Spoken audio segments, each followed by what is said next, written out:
when I was thinking about the James 5 scripture, another thought that just came to me today, well, just now, is what if the person can't speak for themselves?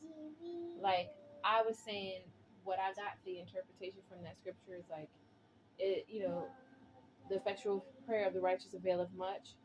Um, and the first part is basically, to me, is saying that the person has to be willing. The person who's sick or needing the healing, whether mentally, spiritually, whatever, or physically, stop.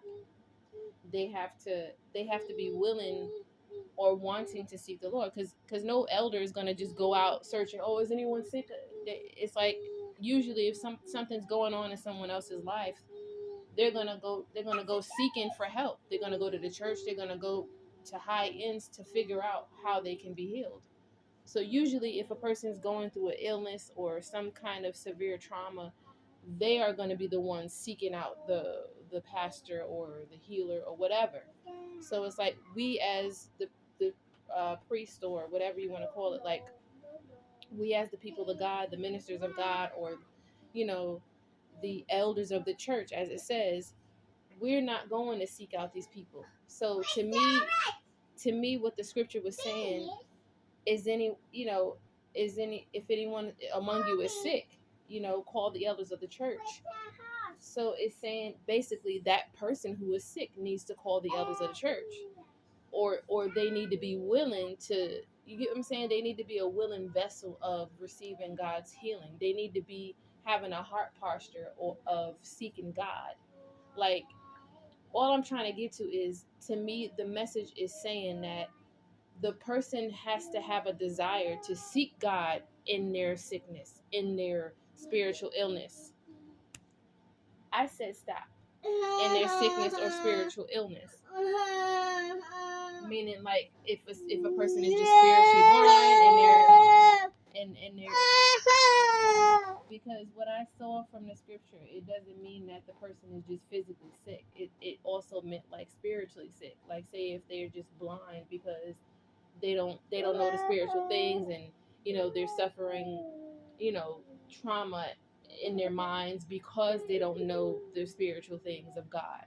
So basically it's saying that that person, if anyone among you is sick, let them pray, or let them call the elders of the church. So that person has to first have a heart to seek God, to figure out, meaning that they have to be led to do that. They have to be led to call the elders of the church. They have to led to ask the right questions to God, to send up prayers to God. Not all people who are suffering illness or mental stuff or spiritual stuff, not all of them go to God. Not all of them go to church. Sometimes they go to witches and witch doctors and witch healers, and you know what I'm saying? Some people go to, psychics and things like that when they're suffering these types of things. So what I got from the scripture is, the person needs to they need to do the seeking out, not us church people going out looking for.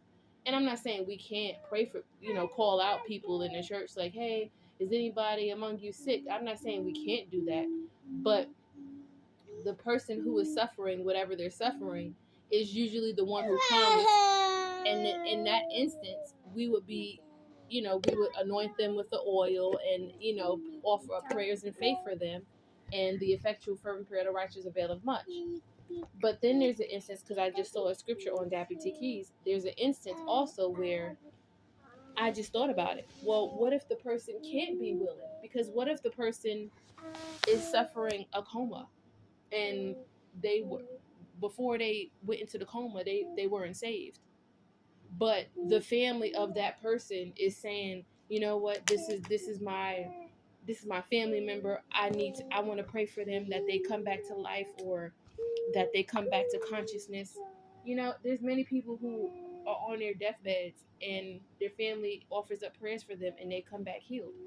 So I was thinking that, okay, and I believe my interpretation is right, but it's also intricate and other intricacies to to that, meaning that, okay, well, what if now what if we have a situation where now the person can't come and call the elders of the church, Because like I said, the person has to be the one who's seeking God themselves.